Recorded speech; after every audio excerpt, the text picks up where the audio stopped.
Greetings, great bodhisattvas. Let's start with the bodhisattva vows. Sentient beings are numberless. We vow to save them all. Delusions are endless. We vow to cut through them all. The teachings are infinite. We vow to learn them all. The Buddha way is inconceivable. We vow to attain it. So, here we are. It's a wonderful Saturday afternoon here in New Jersey. It's sunny, it's warm.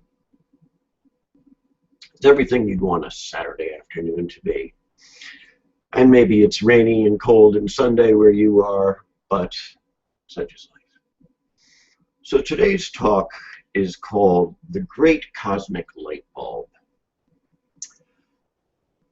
Buddhists, what a funny bunch we are. Perhaps that's not what you've come to expect from Buddhism, or especially Zen Buddhism, which is my branch. The Buddha had a little smile on his face on all those statues. The Dalai Lama is quite often a barrel of laughs. But those Zen guys, I don't know, sometimes not so much. Always hitting people with sticks, threatening to, stomping on feet, shouting. So I won't be doing that today. But Buddhists are a funny bunch in a different way, because we may be the only people who are actually concerned with enlightenment, attaining it, thinking that it is something, reifying it, thinking that it's something that there is, that I don't have, and I want it. We cling to the conceptual notion of enlightenment. We desire enlightenment. That's all dualistic thinking and attachment, which is, or should be at least, one of the things that Buddhist practice, Zen practice specifically, is supposed to lead away from. Not good, not bad. This is from the Diamond Sutra. The Tathagata did not realize any such dharma as unexcelled perfect enlightenment. Furthermore, Subhuti, in the dharma realized by the Tathagata, there is nothing true and nothing false. Thus the Tathagata says, all dharmas are Buddha dharmas. All dharmas, Subhuti, are said by the Tathagata to be no dharmas. Thus are all dharmas called Buddha dharmas. Zhao Zhou asked Nanquan, what is the way?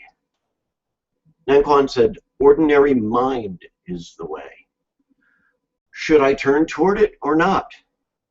If you turn toward it, you turn away from it. Zhao Zhou asked, how can I know the way if I don't turn toward it? So,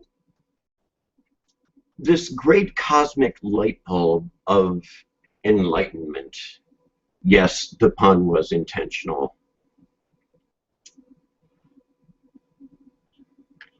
What is it?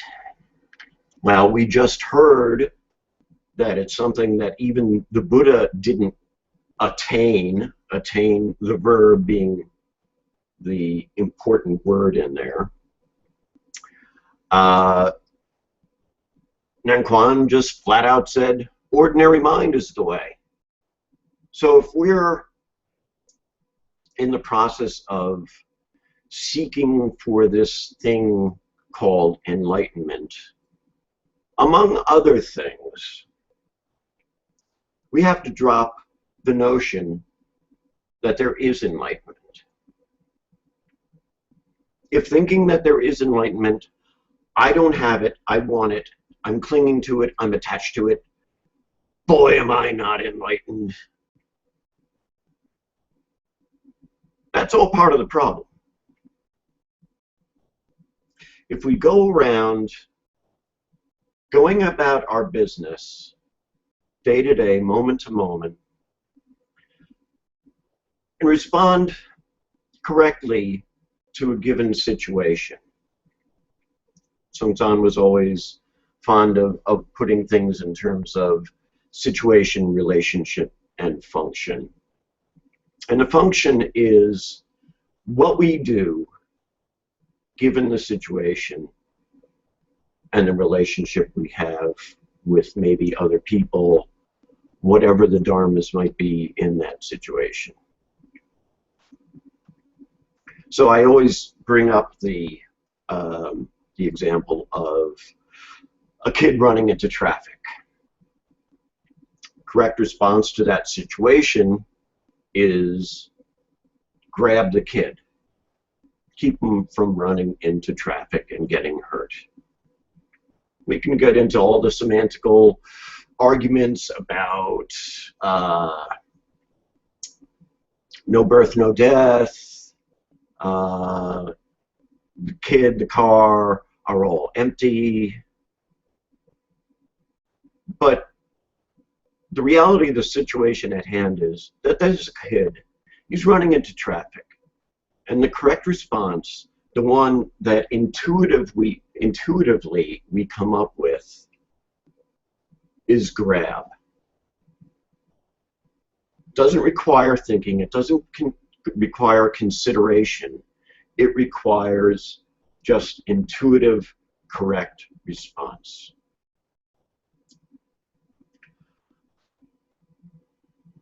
Huangbo teaches that the path to enlightenment is found by totally relinquishing any attachment to conceptual thinking. All right? In terms of that situation, considering whether, well, should I do that? Should I not do that? That's all conceptual thinking. Okay, the path of insight into the absolute unity of the one mind is found by totally relinquishing any seeking for, any attachment to things which can be thought about conceptually, including enlightenment. The attachment to strive for or to be attached to anything is not to follow the way. Here it is right now. Start thinking about it and you miss it. There, that was one of the less humorous aspects, perhaps. I hope that didn't hurt so bad. Matsu, who was Huangbo's teacher, said, the way needs no cultivation. Just do not defile. What is defilement? When with a mind of birth and death one acts in a contrived way, then everything is defilement. If one wants to know the way directly, ordinary mind is the way. What is meant by ordinary mind? No activity, no right or wrong, no grasping or rejecting, neither terminable nor permanent, neither worldly or holy. The sutra says neither the practice of ordinary people nor the practice of sages. That is the bodhisattva's practice. Just like now, whenever walking, standing, sitting, or reclining, responding to situations and dealing with people as they come, everything is the way. Now, Matsu was part of the Hangzhou school, and Songmi, among others, criticized that school for their statement that all Buddhas are Buddha Dharmas. That is, all things are the way.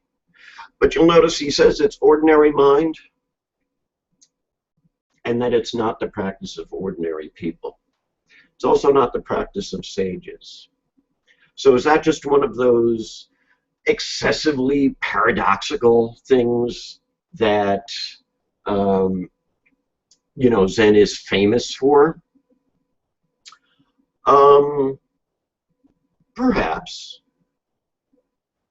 Responding to his listeners in such a way was basically a way for him to try and get his listeners, the monks in his temple, to drop their conceptual thinking by getting them to the point of, oh, there's that Huado, what is this? Don't know. What is this? Don't know.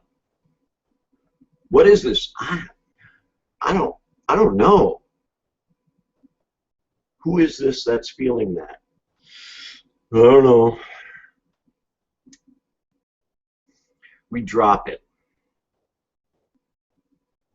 Whatever you think enlightenment is, whatever I think enlightenment is, it ain't that. When I go about doing things in the correct manner, when I have the correct response to the situation, whether it's take out the garbage when it's garbage day or load the dishwasher when they're dirty, that's the correct response to that situation. It's one of those things where it's not really shiny. We like shiny things. We want something to be special. We want it to be pretty much anything but what it is. That's why we think that there is this thing called enlightenment, and that I don't have it and I want it. Inzan said there's a collection of his talks that's actually entitled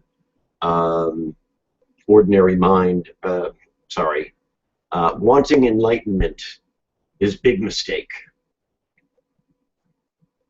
Wanting anything is big mistake. When good comes, we reflect good. When bad comes, we reflect bad. We deal with the situation as it presents itself. We do it in such a way that we come up with the appropriate response, the intuitive response, the reflexive response, right? I'm in a situation right now where I may be having to move because my mother is pretty elderly and could use some help, and there's nobody else to do it. So we will more than likely be moving up a few states away, uprooting everything and going up there. And to be honest with you, yeah, there's a lot of consideration and there's a lot of thought going into it as far as second guessing and all that. But the bottom line is it's more than likely going to happen because it's just plain old the right thing to do. Much as I may not want it to be, that's the reality of the situation. So, what does a Buddha have for breakfast? In my case today, it was a donut. Buddha nature is like that. Buddha nature says that inherently, underneath all the layers of defilement, under all the layers of delusion, that we are all Buddha. Suzuki Roshi put it as, you're all perfect the way you are, and you need a little work. I had another teacher who put it in terms of scraping off the layers of delusion. I like to put it in terms of the raft metaphor, where it's scraping the barnacles of delusion off the raft.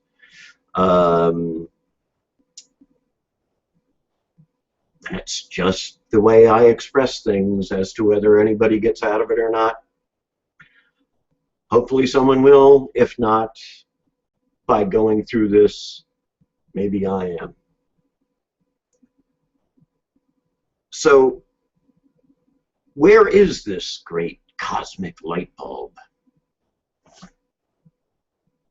Right there. In some cases, it's right under the great cosmic ceiling fan. Thank you for watching.